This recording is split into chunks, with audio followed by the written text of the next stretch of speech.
exchange earner for our country. As we speak today, coffee, tea, and tourism have been overtaken.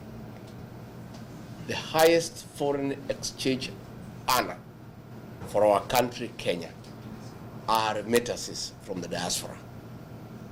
So you guys, the Diaspora Brigade, are a serious partner of our economic development, because it is your money that you bring back home that we use to pay foreign debt. It is your money that we use to import goods to Kenya. It is your money that we use to run our foreign missions. Without the Diaspora Brigade, our economy is stuck. That is why I'm saying any serious administration must have a very serious engagement with the Diaspora Brigade, because you drive the Kenyan economy, and more so in matters foreign currency, which is a critical component in any country's development. For those of us who rear dairy cows, and some of you do, maybe here, maybe back at home, the dairy cow needs to produce milk every day, and more milk and more milk. For that to happen, you must take care of it. You must make sure that the cow is happy. You feed it with hay, you feed it with lucerne, you stay and make sure that the cow is happy. Back at home now, we are even giving them mattresses so that they sleep on it so that they don't feel cold. People have even gone a step further. They are playing country music for cows, Don Williams and Ken Rogers, for them to produce milk. The Diaspora Brigade is our Kenyan dairy cow. You must take care of the dairy cow for it to continue giving you milk. If you don't, it will not give you milk. So we are saying we need a very honest conversation. And I have decided that I don't have to wait for us to form government, which we are going to form. I'll explain you why. I want to start this conversation early, so that by the time we form government in 2 years' time, we already have a framework for that engagement. First and foremost, we must have a discussion with you people on how we allow you to bring back your money home. As we speak today, I know most of you are hesitant to repatriate your profits back home, because most of the money is being stolen by Ruto and his team. Most money is being mismanaged. There is too much bribery when you try to get building plans approved. You are not very keen. We want to say, how do we get this money from across the world to come back and build our economy? First and foremost, we must discuss the issue of double taxation. How do you ask people who are paid taxes in the United States to bring money home, then you tax it again? It can't work. Nobody will bring the money, they'll keep it here. So that is something we are going to have a conversation where we agree that it is not fair, it is not right to have double taxation. That once you have paid taxes in your country where you do business, that money, when you send it home, should not be taxed again. And that will encourage you people to invest back home. Again, we want to discuss with you on the possibilities of establishing a diaspora bond where money can be put together for investment, and we can discuss an interest rate that is attractive, probably much higher than what is available in your country where you are doing business. That is a conversation that we want to have with the diaspora people. When you look at things like the affordable housing that William Ruto is trying to do in Kenya, it is not the business of government to build houses anywhere in the world. The business of government is to provide roads, water, electricity, sewage, telephone, and a good environment in terms of security, and a good environment for people to invest. This affordable housing is something you guys can do with the right framework, with provision of infrastructure, a good title deed that is respected, roads, sewage, electricity. You guys can invest back home to build houses for selling, to build houses for rental. Again, that is a conversation we can have with the diaspora people. So I've come here to tell you, good people, that we have got a good plan. I've heard William Ruto saying that we have no plan. Our plan is only one term and Ruto must go. It is true, that is our plan for now. because it is not possible to do anything else unless he's out of office. So in business, you must have priorities. There are certain things you must do for you to go to the next stage. For us to end corruption, for us to improve our healthcare, for us to rectify our education system, for us to create the right business environment, we must exit William Ruto. So that is why we have that one-term movement. Once we are sure that he is out, then we have other programs on how we restore our economy. How do we restore our economy? How do we restore public confidence among investors? How do we attract direct foreign investment in Kenya? And why should we go to look for foreigners to invest back home when Kenyans living abroad have sufficient resources? They would like to invest back home. It is only that the packages that are there are not attractive and the environment is not conducive. So along the way, we'll be having that conversation with you people in the next 2 years, so that by the time we form the next government, we have already a framework of engagement with our diaspora people on how you can invest back home. Today, you guys know about our economy and the way it has declined. It is on a nosedive. I heard Ruto saying that figures don't lie.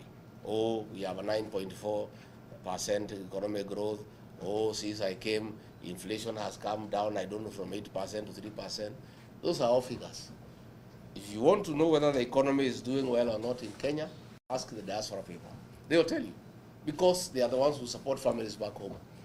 The money you are sending home 3 years ago, you are sending twice or thrice the amount to do the same thing that you used to do, for shopping, for your mother, for your brother, for your relatives. So you don't need to be told by anybody whether we are doing well or not. You know, because the value of the shilling has gone down.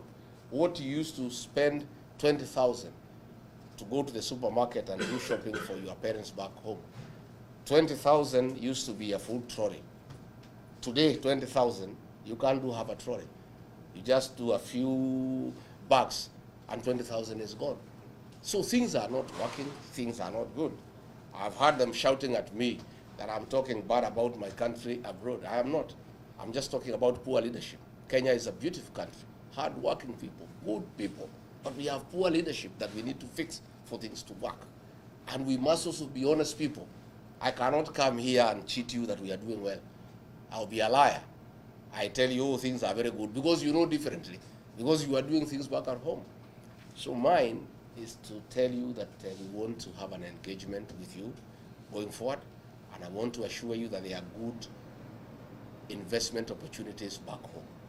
Again, east or west, home is best, and that must be your final destination. At the end of all these investments you have told me you are doing here, the clinics you are doing, the transport industry you are doing, the IT consultancy you are doing, all that work you are doing, finally, you need to come back home and enjoy in old age the fruits of your youthful engagement. When you had energy, when you are young, when you are vibrant, you invested. You need to come back home and enjoy that. And we have a responsibility as leaders now to create that environment, to enable you shift your investment slowly and progressively, so that hapo mbele, what you have here, you don't stop. You hand over to your children, wakuja waendelee. Na wewe uelekee wapi? Nyumbani. Lakini uelekee nyumbani kukaa nyumbani kugoja kukufa, unaendelea na kazi nyingine. You know, we want, you know, because for you to stay healthy and alive for a long time, you need also to be active. So you people are active people, you are business people. So I want to encourage you that once things are sorted out and we have got a good engagement, come and invest back home. If you are doing a driving school here, come and do a bigger one at home. Hii hapa wachia watoto waendelee naye. Yeah?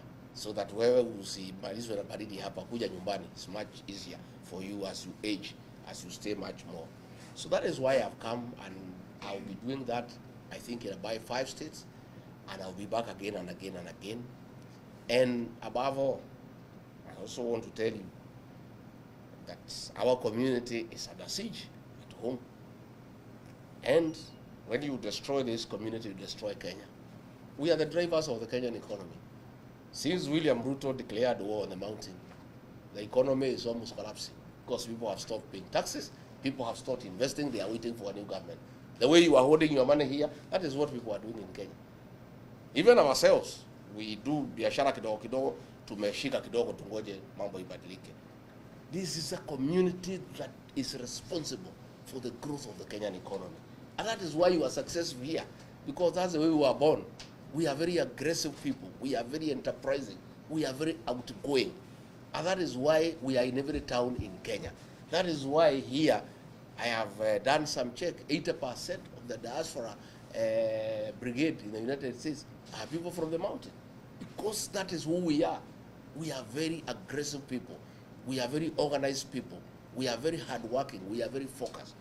So I want to ask you, you have a lot of influence back at home. Because those families you support, those people you support, they listen to you. Please talk to them and tell them that in the space we are, we must stay united. Our strength as a community is our unity. We have the numbers, yes, to form government, but those numbers are only useful if they are united and they cast their vote in one basket. But if we are divided, we are stuck. That is why William Ruto got rid of me, because he started to divide the mountain, east and west. Meru, Embu anaweka kando, hii ingine anaweka kando, anagawa watu ya Nakuru. I told him, you can't do that. Because I knew if I allowed him to divide the mountain, we are finished. He'll sit on us the way Maize sat on us for 24 years. So I refused. And I must report to you that I have successfully managed to keep the mountain together. It is so united, it has never happened since independence. The mountain is one.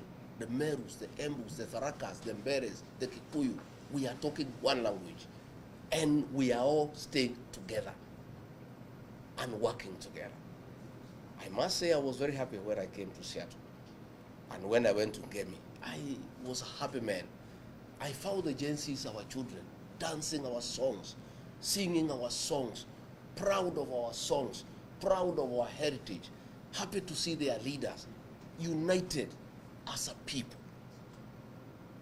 It was the happiest day in my life, because when I saw attempts to isolate us, and I have found people have come together and they are talking the same language and they are saying we are one, I'm a very happy man. I want you to help me spread that message back home, that people must stay as one. And of course you must do it here. Lazima mkae pamoja.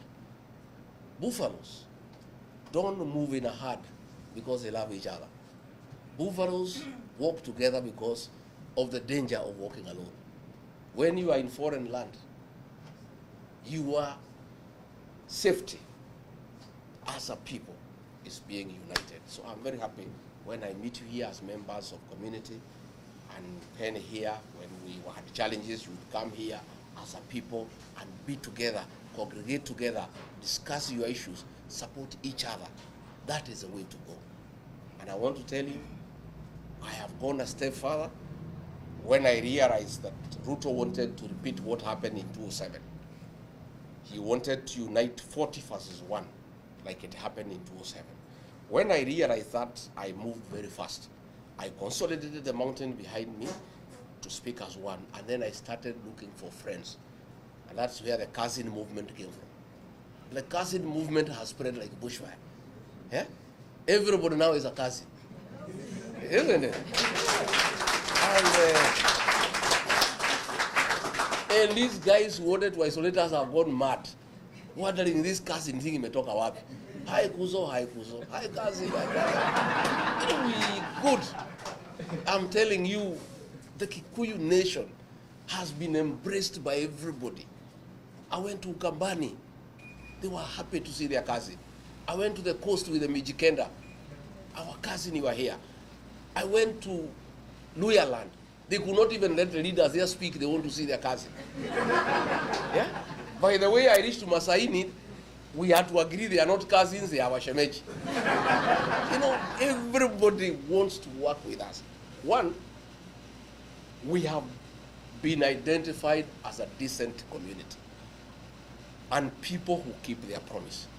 We promised William Ruto, we will elect him, despite what he had done to our communities, and we kept that promise. That has earned us respect among other communities. Number two, our hard-working spirit, creating business opportunities for all Kenyans, has made us very admirable to the people of Kenya. So mimi nimetafuta urafiki na makuzo wetu. Tafadhali msiharibu hiyo uhusiano. Hata nyinyi hapa tafuteni cousins wetu mkae pamoja. Let us stay together as a Kenyan people. You have seen since I came here, they are all in panic. I had Musalia accusing me that I have exported tribalism to America. Because I'm simply talking to my people. One, whom do they want me to talk to? Si yeye akuja ongea na watu yao. Let the pilipili usio ila inakuasha nini? You know? If I come to Ngemi and we are dancing with our children, you know, traditionally, as the leader of the community, all the women who are of marriage age are my wives. So if I come, I dance with my wives. Shida yako ni nini?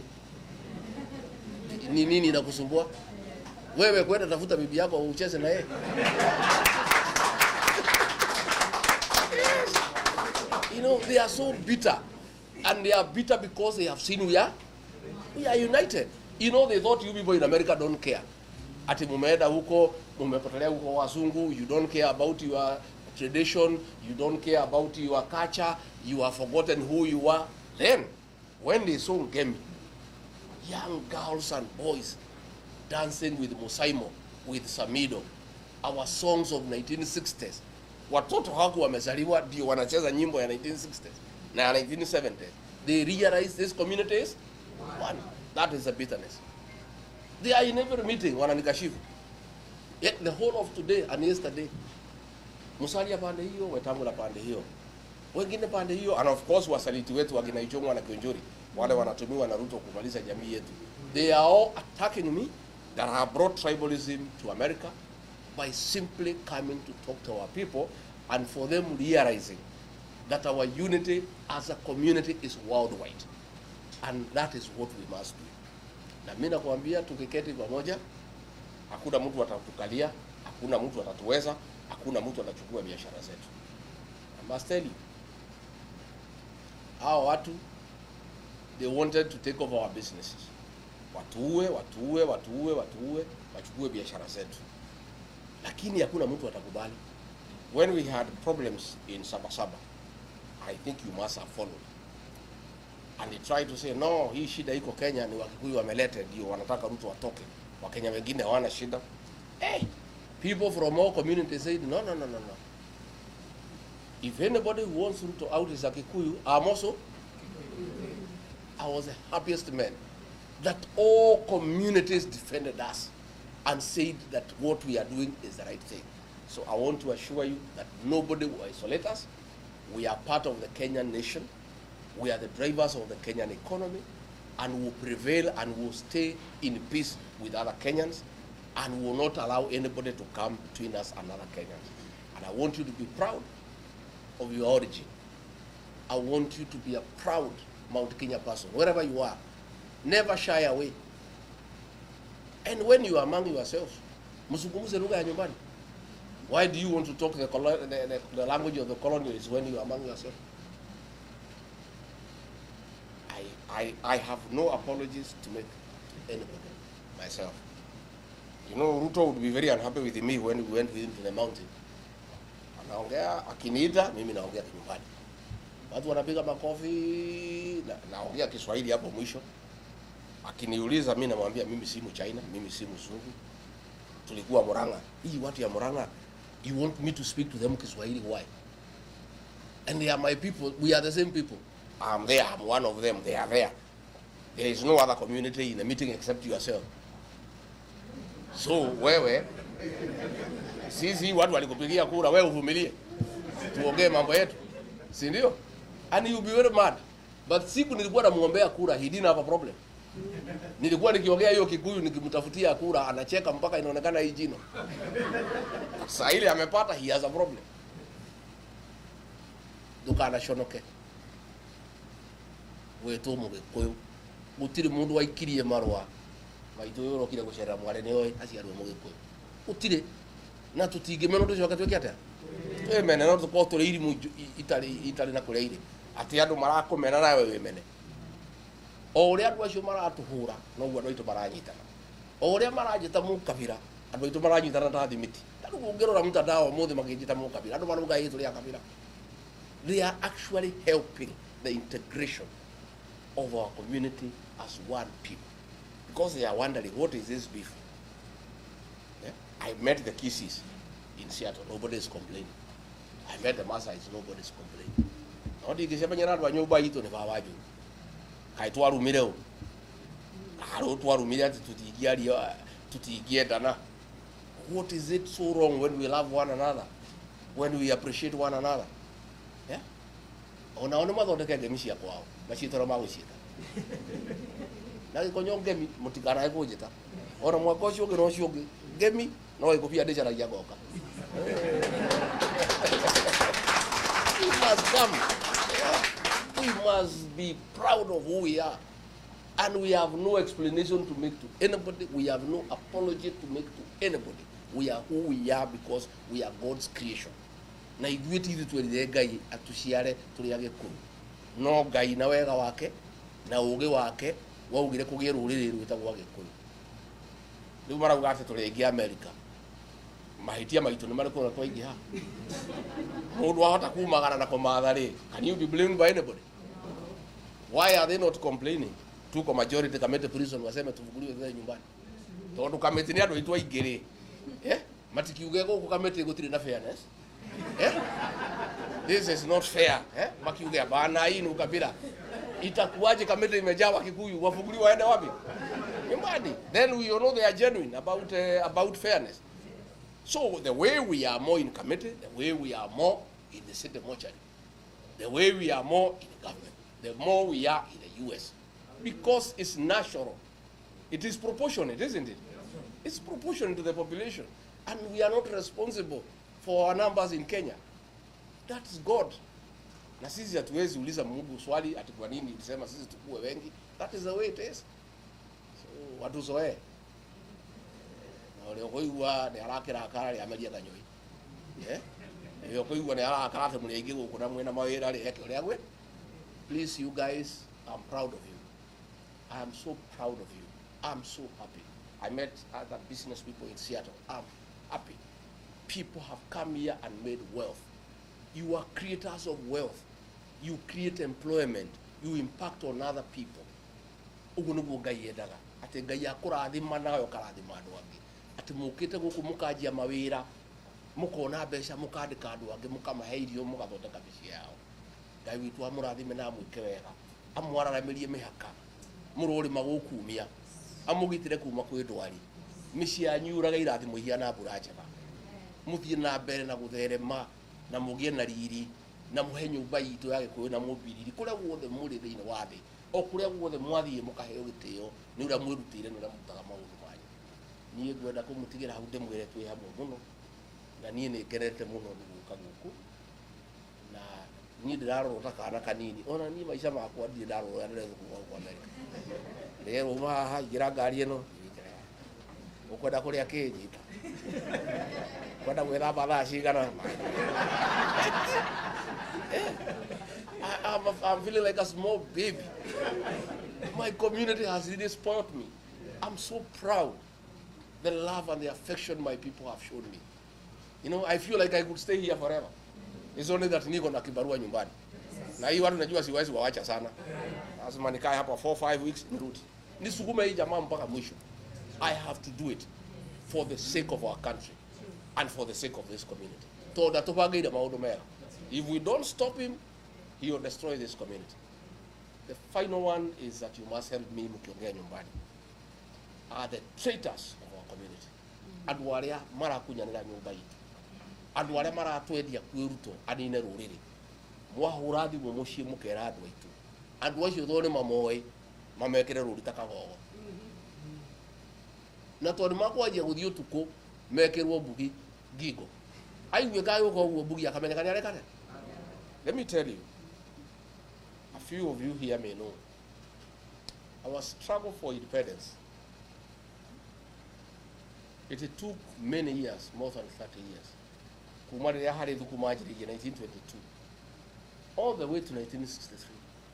Why did it take so long to fight the British colonialists and remove him from Kenya?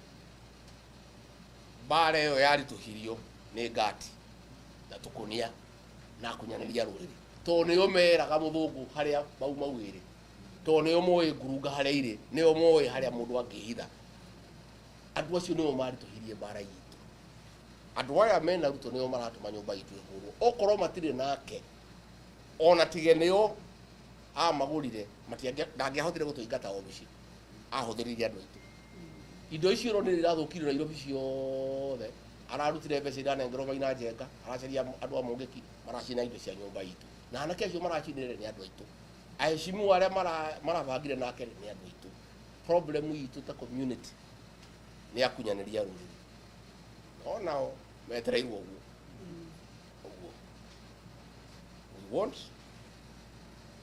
to send a message to the betrayers of our community for the next 50 years. Ati gutire mundu regi wa kunyanira ruriri. Abunge acio the na senator. Andu merumete kini. They are about 60. Gutire ugakinyanga abunge. All the mainga. Nigetha andu bamenye muthenya ungi yurage ke yaga ndu gakunyanira ki. Waigu handu ruriri rwa kunyanirwo. Ukauga reke ngindite iria njoke. Todo of what is going to happen. That is why I'm doing something a bit different. And that will be my legacy to our community. I'm mentoring the next generation of leaders. While we are in this hall, we are in as a community. Nobody ever prepared the next leaders. I cannot just sit here. I'm now 60. And imagine I'm going to live forever. Atene ni mutongoria wa ruriri gutura hau miaka yothe ina mbere na kutongoria ruriri jikarite itarabanga. I must prepare another crop of young leaders to take over from me and to keep leadership in our community perpetually arranged properly. That is why I have young people. In Nyandarua I have a young guy called Metho.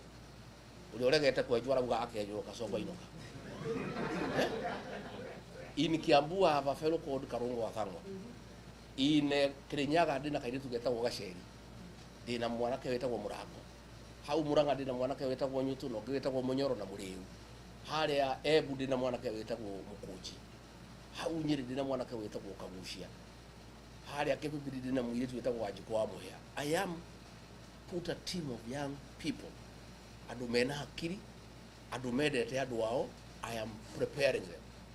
And when they went and did a very big meeting in Loitokto. Tomorrow they have meetings in Nakuru. I have told them, this is not about me. Even in my absence, you must keep it going. You must show our people that we have another crop of leaders. So I want to mentor a group of leaders. Na tukuma mentor in stages. There is that group, then there is a Gen Z. And Akeru naide tuaya miaka kuma 18 up to 30. We also have some in DCP. Kaide tugeta waji kwa the kaka miaka 24. Kara higiriwo iku 17. Kara ditagona terrorism. I am preparing those young girls and boys so that this community at any one time we have 2-3 levels of leaders. They how group ya medweri how wajiko the game how so perpetually we have a good stratum of leadership so that we never find ourselves in the situation that we are in. And that I need your support wherever you can. And this young guy here, our chairman of diaspora, is doing a beautiful job. We are very proud of him.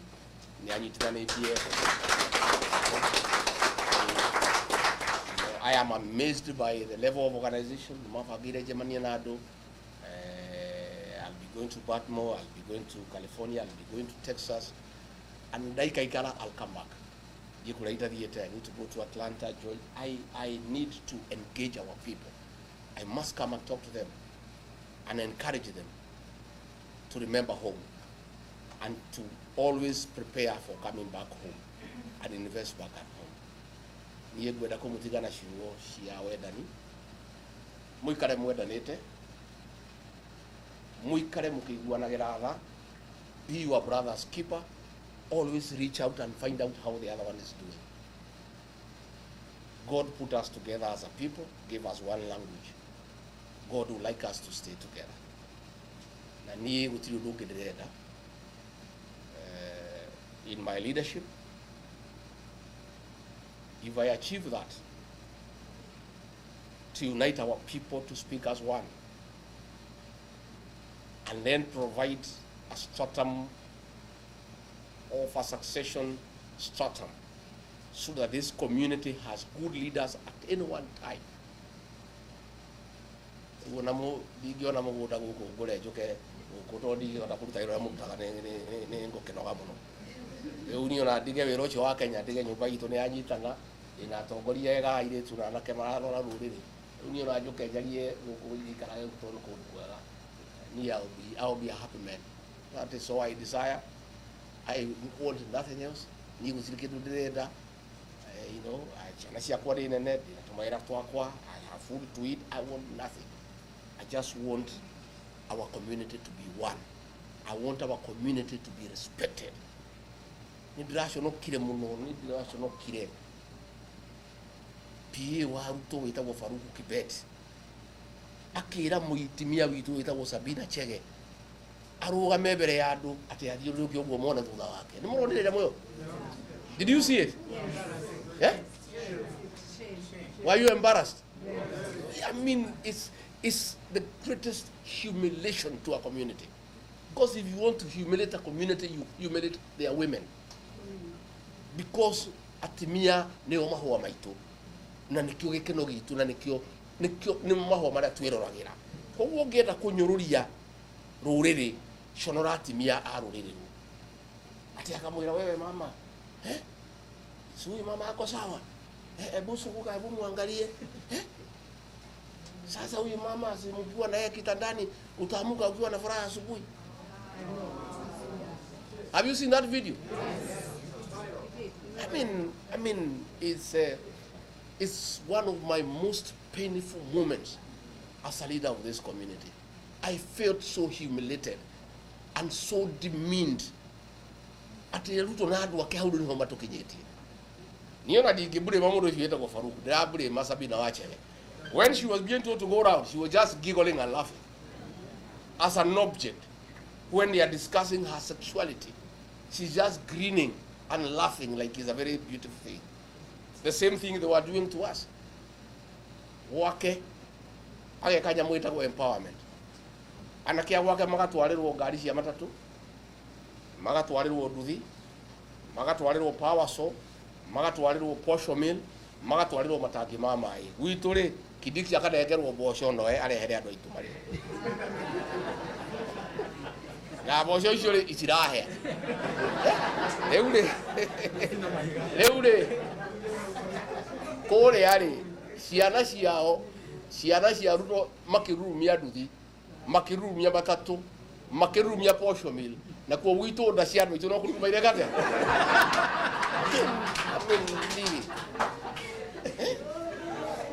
How you know the contempt, yet we are the richest community, the most hardworking, the most populous, the most dignified community, then we are humiliated like we are nothing.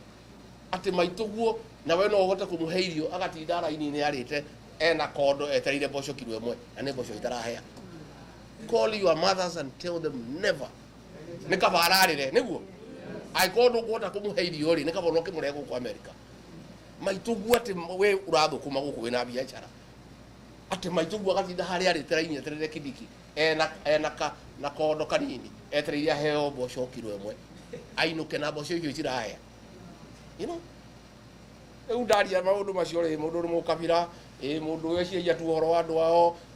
those things really annoy me, and I always speak out and I call out those leaders for allowing William Ruto to humiliate our people. Need dignity for our community. I want you people the way I found you. gakora mwina andu uciarutaga wira kuna uciarutaga kuna uciarutaga wira kuna nona atumia ora mathakarite agekira kinyamu kia buru mahua maitu. That's what I want. Ni uguo niguo ni nyendaga atumia itu ni mahua maitu ri akwirorera kati gwa rume. We are happy when we see them looking beautiful, dressed well. They are our beauty. They give us joy. Ni uguo niguo ni nyendaga ni kiumaigwa makiuga ndimo kabira ni nyendaga nyumba ino itu iheo gitio igie na dignity. O mundu ethukumire ya kanitha-ini ngera father ni father ni ndirahoya Ngai muthenya mwa muthenya atimia mekirire itambaya cia CWA mekiraga tu muthenya wa giathi thiko ici ingi tondu na mbeca ciake agathii agekirwo kinyungu igathiururukio gacwire gagekate gagira tondu ngurugo turenda. We want to enjoy the beauty of our women because they are our flowers, they are our pride, you know. Koguo ni meda kumugira ria muraigua ngihurwo ndi mukabira. That's where I'm coming from. I hope you have understood. I hope you have understood what I feel. When I know how hard working we are, how respectable we are, ngiona mundu agitutiriti ta rubbish. Ati rage mutimia itwathirukia andu mone na guku thutha. You know, garoro guo goria God. Niho mamundu yatukinyitie. Uguo mwire andu mucii ara mukoera kura guku moe. Mwire andu itu moe kura. Jensi mumaririe. Ciana icio citu they are our present and our future. Ndirari hoaye na media marajuri uhoro wa jensi ndiramera ni iri. Ndikwenda kuguria ngamekira. Koguo thondeka thirikari moke thirikari ni tuthondeke nao. Mabange maundu mao. These young children are the future. Na nikio Ruto aramoraga. These kids are so bright. They are so exposed. Ruto cannot stand them because they will make change in Kenya. And that is why he is killing them. That is why he is calling them terrorists. Nikiara uga, a president. Ate mudu ahoro di dhadi ya mkuru. Ndaigwa mwena ado harnesses. Any shot on your leg is death. It will lead to bleeding and you die, isn't it? Liu hauno tukinyite. Ate mudu yara mena shiana. Shiana ishiara uga shurago. Natikuga ara wana kanwa neirorago. As we speak today, there are so many barriers going on. There are so many people in hospital with gunshot wounds. So we have to work as a country, as a people, to restore the dignity of our people, of our country, Kenya. I wish you well here in America. Stay well, keep safe, work hard, and remember us back at home.